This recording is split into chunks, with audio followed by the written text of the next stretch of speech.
Hey guys, कैसे हैं आप सभी। कम बैक करता हूँ वापस से एक नए वीडियो में। आप लोगों का स्वागत है हमारे यूट्यूब चैनल मैथ्स की पाठशाला। मैंने आपसे प्रॉमिस किया था जैसा कि मैं उसी को फॉलो करते हुए ट्रिग्नोमेट्री की आज मेरी 4th क्लास है। तो होप तो अगर आप यहाँ पे पहुँच के मुझे देख रहे हो तो मैं आपसे प्लीज़ माई हम्बल रिक्वेस्ट आप मेरे पिछले 3 वीडियो को फॉलो करते हुए बताएंगे। नहीं तो मैं क्या पढ़ा रहा हूँ कुछ नहीं समझ में आने वाला आपको। प्लीज़ अगर बेसिक कुछ सीखना है, मैंने पार्ट 1 पार्ट 2 को एक सीक्वेंस से फॉलो करिए, आपको बहुत बेनिफिट मिलेगा। चलिए, तो मैंने लास्ट क्लास में क्वेश्चन नंबर 4 तक मैंने इसको छोड़ा था। आज क्वेश्चन 4 के आगे हम चलते हैं, क्वेश्चन 5 करते हैं बिना टाइम वेस्ट किए। चलिए, क्वेश्चन 5 कहता है कि इफ गिवन, अगर आपके पास ये एनसीईआरटी बुक आप लोग ले लीजिएगा, मैं इसी बुक से सॉल्व करा रहा हूँ, ठीक है। चलिए, दिया है sec थीटा बराबर 13/12। देखिए क्वेश्चन नंबर 5, sec थीटा दिया है 13/12। तो कह रहा है find all the trigonometry ratios. चल, मैंने कहा पहले बनाओ, ये पहले बनाइए ट्रायंगल के साथ। अब थीटा दिया कोई टेंशन नहीं, कहीं से ले लीजिए आप, ए बी सी। अब मेरी बात सुनिए ध्यान से, बहुत सारे बच्चों के मन में ये डाउट होता है सर थीटा यहाँ ले कि यहाँ ले। आप कहीं भी ले लीजिए, आपका आंसर सही है, ठीक है। मैं यहाँ पे ले लेता हूँ थीटा, कहीं ले लीजिएगा, डरिएगा मत, आंसर दोनों सही है। मैंने सिखाया आपको, डरना नहीं बिल्कुल भी। तो ठीक होता है क्या वैसे, cos का उल्टा, cos क्या होता है सर, b/h, तो ये h/b होता है। क्या होता है h/b, तो ये किसकी वैल्यू है h की, यहाँ h, इसके सामने हमेशा क्या होता है h, दिया कितना 30, b कितना 12, इसके सामने हमेशा क्या होता है परपेंडिकुलर। बताया था जहाँ से ऑब्जर्वेशन होता है उसके सामने क्या होता है परपेंडिकुलर, तो इसके सामने क्या होगा परपेंडिकुलर, ये होगा बेस, बेस है कितना 12, ये हो जाएगा। तो ये मुझे पता नहीं तो निकाल लीजिएगा भाई। तो इसका स्क्वायर AC का स्क्वायर बराबर AB का स्क्वायर प्लस का BC का स्क्वायर। तो AC है कितना 13, ओके। तो 13 का स्क्वायर बराबर AB कितना है 12, 12 का स्क्वायर प्लस BC कितना है मुझे नहीं पता। 13 का स्क्वायर कितना होता है 169, ओके 169। 12 का स्क्वायर कितना होता है 144, ये होता है x स्क्वायर। तो इसको माइनस कर देते हैं, ये हो जाएगा x स्क्वायर। x स्क्वायर कितना हो जाएगा 9 में से 4 गया 5, 6 में से 4 गया 2, 2 5 कितना स्क्वायर होता है 5 का, 5 से 5 होता है। x कितना हो जाएगा 5, ये कितना हो जाएगा 5। अभी तक जो भी आपने सीखा मैं वही कर रहा हूँ, कुछ नया नहीं कर रहा। अब कह रहा है find the all trigonometry ratio, फटाफट निकालते हैं। देखिए sin theta, cos theta, tan theta, cot theta, उसके बाद sec थीटा और cosec थीटा निकाल देता। चलिए, sin क्या होता है बोलते नहीं मेरे साथ, sin क्या होता है p/h, p/h, p कितना है इसके सामने हमेशा p होता है इसलिए p दिया, p/h 5/13। बोलो समझ आ रहा, मजा आ रहा आप लोगों को। sin का उल्टा क्या होता है cosec, ये रहा cosec, इसी का उल्टा तो 13/5। सोचा नहीं है बस बिल्कुल स्मूथली, ये सब मैं सिखा चुका हूं ऑलरेडी पार्ट 2 में, उसको नहीं सीखा तो हमें जाके फॉलो करिए। इसका उल्टा ये रहा। अच्छा, cos क्या होता है sec का उल्टा, या sec क्या होता है cos का उल्टा, और sec हमें दिया कितना 13/12, तो ये है 13/12। इसका उल्टा कर दूंगा तो ये cos निकल जाएगा। ये देखिए very simple, very simple. tan theta क्या होता है p/b, p/b मतलब 5/12। इसका उल्टा कर देंगे तो cot निकल जाएगा, cot का उल्टा कर देंगे तो tan निकल जाएगा। ये कितना हो जाएगा 12/5। होप समझ आ रहा होगा आप लोग को। ये हो गया क्वेश्चन नंबर 5 का सॉल्यूशन। आगे चलते हैं। देखिए कराना सॉल्यूशन कोई बड़ी बात नहीं है, बट सॉल्यूशन को समझाना, बच्चों तक पहुंचाना, उसका एक परफेक्ट सॉल्यूशन, परफेक्ट एक रोड मैप कैसे उसको सोचना है आपको, वो बहुत बड़ी बात होती है। अगर आपको फिर से मैं कहता हूँ कोई दिक्कत आती है पे, आप जिस भी क्वेश्चन दिक्कत आएगी आप कमेंट में कमेंट करिए सर, कि सर कमेंट सेक्शन में बताइए सर क्वेश्चन 5 में दिक्कत आ रही है। मैं डेफिनेटली उसको नेक्स्ट क्लास में मैं उस पर्टिकुलर क्वेश्चन को वापस मैं सॉल्व करा दूंगा।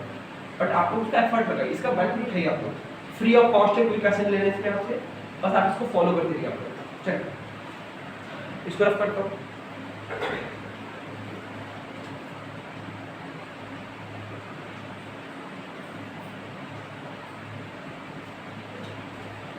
क्वेश्चन नंबर 6 जो कि one of the best question है। क्वेश्चन 6 जो कि one of the best question है, इसको बहुत अच्छे सीखनी होगी। देखिए कहता है, मैं पढ़ देता हूँ। Angle A and angle B are the acute angle, okay, so that cos A और cos B। एक्यूट एंगल क्या होता है एक्यूट एंगल वो होता है जो 90 से कम होता है। अच्छा, दो एक्यूट एंगल इसका मतलब 90 से कम बना सकते हैं, ठीक है। अगर मैं इसको ऐसे प्लॉट करता हूं, ध्यान सुनिए मेरी बात को, अगर मैं इसको ऐसे बनाता हूं, अगर मैं इसको ए रखता हूं, इसको बी रखता हूं, तो गलत नहीं। इसने बोला कि एक्यूट एंगल है, मतलब ए बी दोनों एक्यूट है, मतलब कि 90 से कम होने चाहिए। मतलब ये जो आपने पिलर खड़ा किया है, ये और थोड़ा छोटा होना चाहिए। छोटा कर देते हैं, क्या टेंशन है। मतलब ये तो नहीं पॉसिबिलिटीज है, हटा इसको मैं छोटा करता हूं, ये छोटा बन कैसे, ये है एक्यूट एंगल। तो मैंने फिर आप बोल दिया सी है, और मैंने यहां मार्क्स दे दी, बोलिए इसको मैंने यहां से मैच कर दी, कोई दिक्कत नहीं है, ये तो हम कर सकते हैं। मैंने बोला यार 90 बराबर से 90 है, बट इसने कंडीशन दिया है ए एंड बी ये दोनों आपके एक्यूट एंगल है। मैंने कहा ठीक है चलो एक्यूट एंगल है। इसने कंडीशन और भी दी है सर cos a बराबर cos b। अच्छा, इसने मेंशन किया है कि cos a बराबर cos b दे रखे हैं, तो आपसे बोल रहा है ना कि प्रूफ करो कि एंगल a एंगल b बराबर है। कह रहा है प्रूफ करो कि एंगल a बराबर एंगल b है। बहुत ध्यान सुनिएगा, सबसे बेस्ट क्वेश्चन है, मैं इसको समझाने की पूरी कोशिश करता हूं। देखो मैंने कहा cos a बराबर cos b दिया, ठीक है, मतलब ये वाला एंगल हमको आपस में बराबर करना है, उसके लिए कंडीशन दी है। तो मैं इस कंडीशन को यूज करके इसको सॉल्व करने की कोशिश करता हूं। चल cos होता है क्या वैसे, देखिए इसके सामने क्या होगा, वैसे ये p है, और इसके सामने वैसे ये है आपका हाइपोटेनस, इसके सामने वैसे ये क्या होगा हमारा हाइपोटेनस, इस आपको पता है। इसके सामने ये हमारा p, ये हमारा बेस होगा, ये भी हमारा बेस होगा, तो कोई दिक्कत की बात नहीं। चल cos होता है क्या है, b by h, b by h, b है कितना ad, यानी को ad। अच्छा h कितना है ac, यानी को ac। अच्छा cos b, b क्या होगा, फिर से वही बेस bd, और h क्या आपका bc, यूनिट bc, कोई दिक्कत नहीं।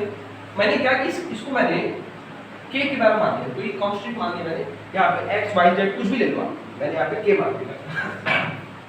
इसका मतलब ये होता है ये वाला पार्ट इसके बराबर है, ये वाला पार्ट इसके बराबर है, ठीक है।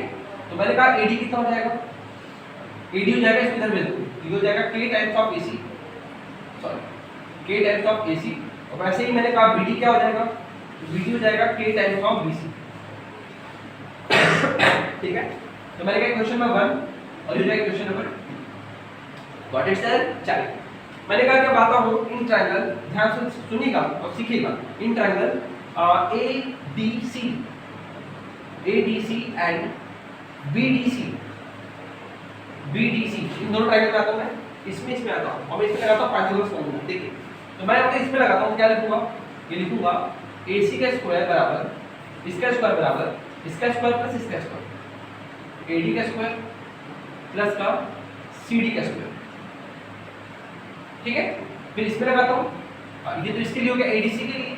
अब BDC के लिए नीचे लिखता हूं, क्या हो जाएगा BC का स्क्वायर बराबर ये आपका हो जाएगा CD का स्क्वायर प्लस का BD का स्क्वायर। आप दोनों में चीज देख रहे होंगे कि इसमें कॉमन क्या है, CD इसमें क्या कॉमन है। एक काम करता हूं CD को दोनों में एलिमिनेट कर देता हूं।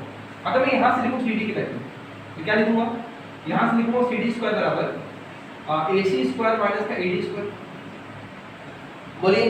और यहां से अगर मैं CD लिखूं, यहां से लिखूं तो क्या लिखूंगा, CD स्क्वायर बराबर BC का स्क्वायर माइनस का BD का स्क्वायर, कोई दिक्कत नहीं है, दोनों आपका इक्वल है, तो मैं दोनों को इक्वेट कर देता हूं। अगर मैं दोनों को इक्वेट करूं,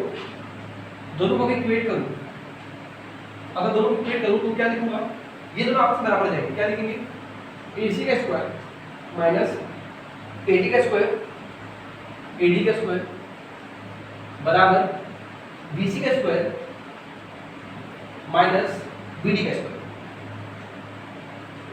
ये दोनों आपस में बराबर थे, इसलिए मैंने इनको भी आपस में इक्वेट कर दिया, ठीक है। आप मेरी बात सुनिए ध्यान से।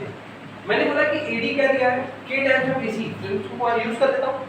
तो मैंने कहा कि AC का स्क्वायर माइनस का AD का क्या रखूंगा, k टाइम्स ऑफ AC, तो k टाइम्स ऑफ AC रख देता हूं, का स्क्वायर कर देता हूं, ये हो जाएगा BC का स्क्वायर, और ये BD में तो थी k टाइम्स ऑफ BC, तो यहां पर हम क्या रखेंगे, k टाइम्स ऑफ BC और होल स्क्वायर। अब इसको सॉल्व कर देता हूं मैं, तो AC का स्क्वायर माइनस का ये हो जाएगा k स्क्वायर AC का स्क्वायर बराबर ये कितना हो जाएगा,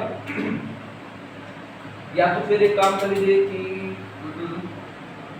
चलो ठीक है, k टाइम्स ऑफ AC रख दिया मैंने, AD को मैंने AC रखा, ठीक है, और BD को मैंने BC रखा, ठीक है, सही है ना?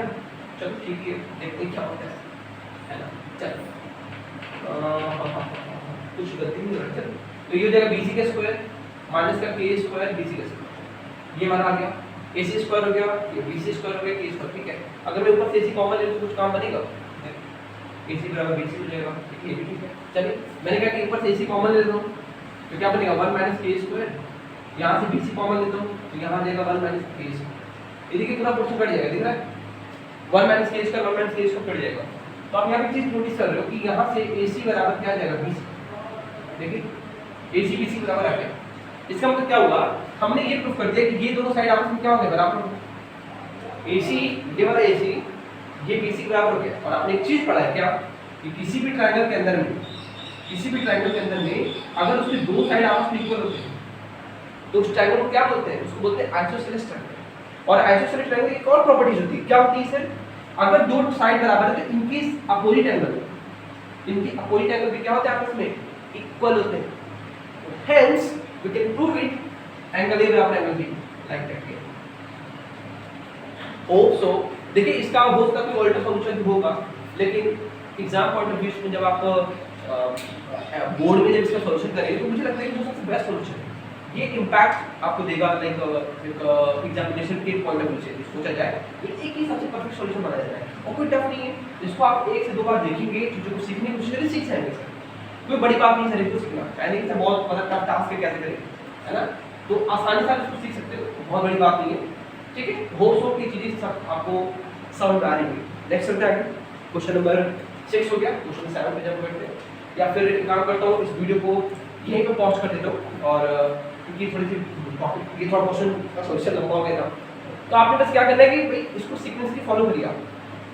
और अगर आपको मेरा ये एफर्ट अच्छा लग रहा है तो प्लीज़ वीडियो को लाइक करिए, चैनल को सब्सक्राइब करिए आपको, और अपने दोस्तों में भी इस पूरे लिंक को शेयर करिए, जिससे कि एक बेनिफिट मिले उनको भी जो नहीं सीख पाते हैं ट्रिग्नोमेट्री को, लगता है बहुत टफ है, इस लिंक से काफ़ी हद तक उनको फायदा मिलेगा।